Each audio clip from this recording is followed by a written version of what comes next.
And so now what we'll do is we'll show the same process, but this time using a BAPI to create the sales order.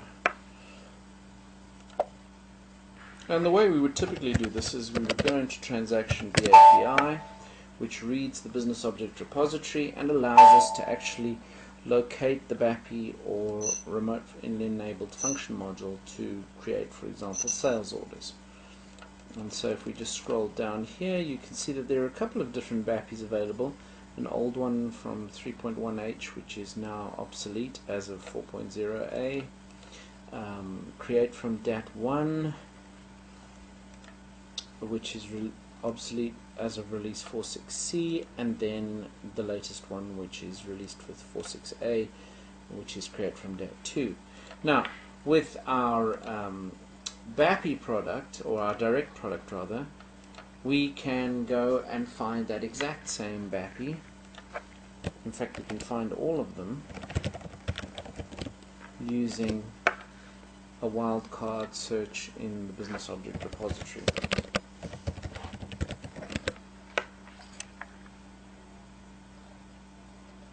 And you can see here's the list here. And so of course the one we're interested in is this one. So we'll just double click on that and we'll bring back some basic metadata, which includes documentation which may be useful for working out how to use this.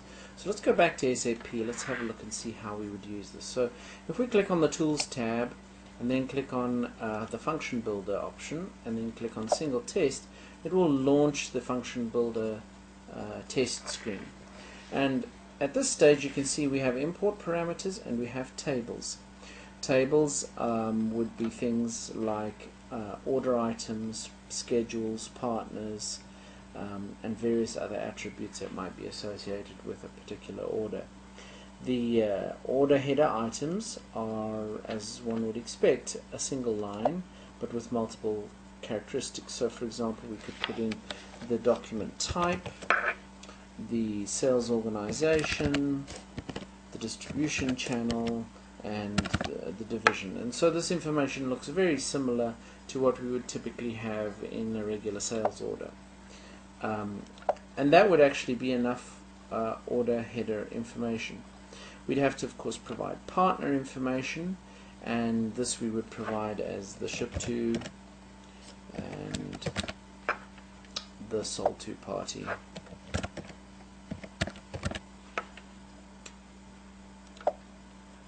And we could then also put in some sales order lines. So we could put in item 10, which would be PA 1000, for example, and a target quantity of 1. And we could add another line. And you can see this is going to be a pretty time-consuming exercise to test.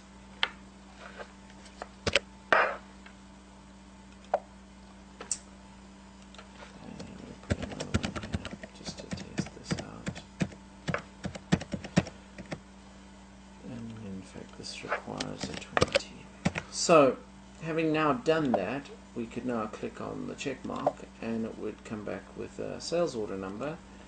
It tells us that the sales header is processed successfully and the 2 lines have been processed successfully, and here's the order number. Now this order number will not appear in the SAP system because we have not committed this data to the database. We're simply testing the configuration. And the same would be true within our direct script as well. If we did not check this box, we would not be able to save the data in SAP. And this is important because some BAPIs are actually just read BAPIs, and so we wouldn't want to try and save anything with one of those.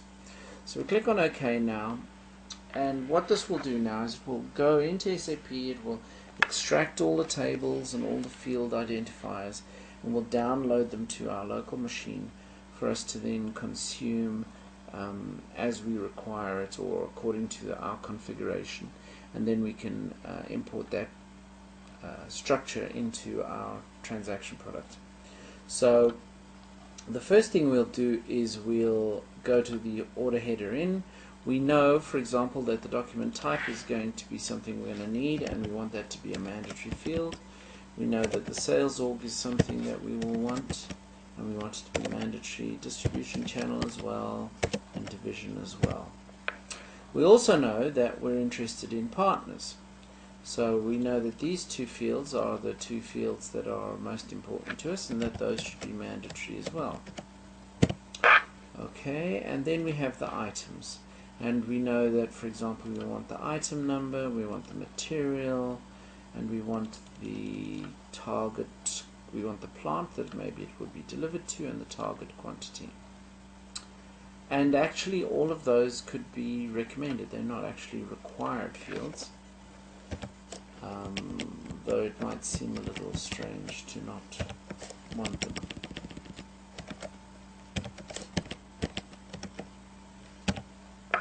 And now, having done that, we're actually done. We can now save this.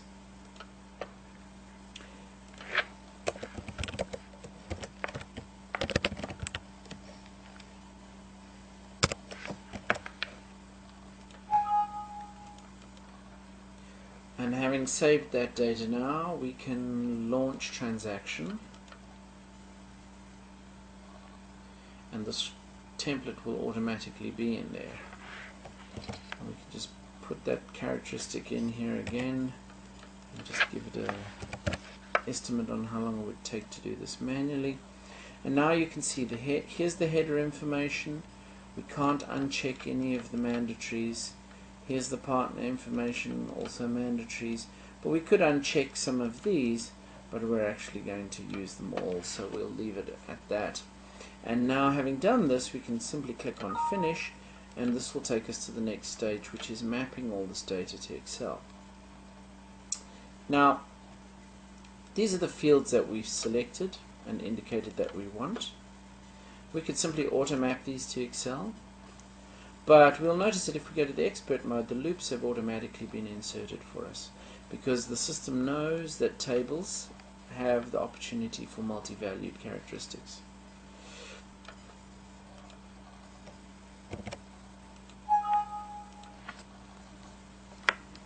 And now if we launch the Excel workbook, we know, for example, that we're going to provide 2 partners and we'll provide 3 lines. So the lines will be 10, 20 and 30. Material PA 1000.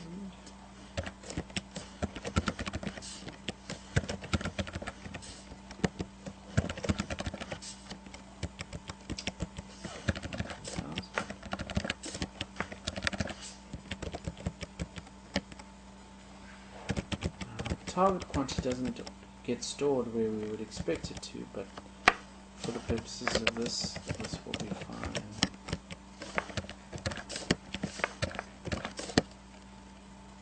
And the document type is a order or a TA 1000, 10 and 00.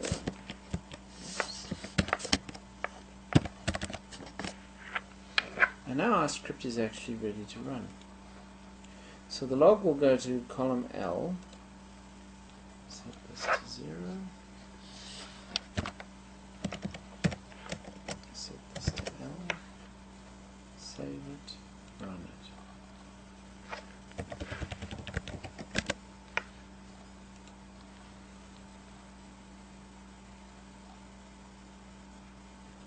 And you can see here that the sales order number is 28896.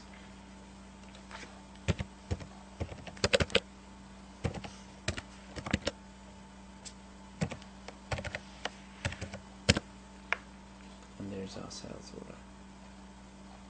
The order quantity is not reflected here because those are target quantities and they're actually reflected elsewhere in the system.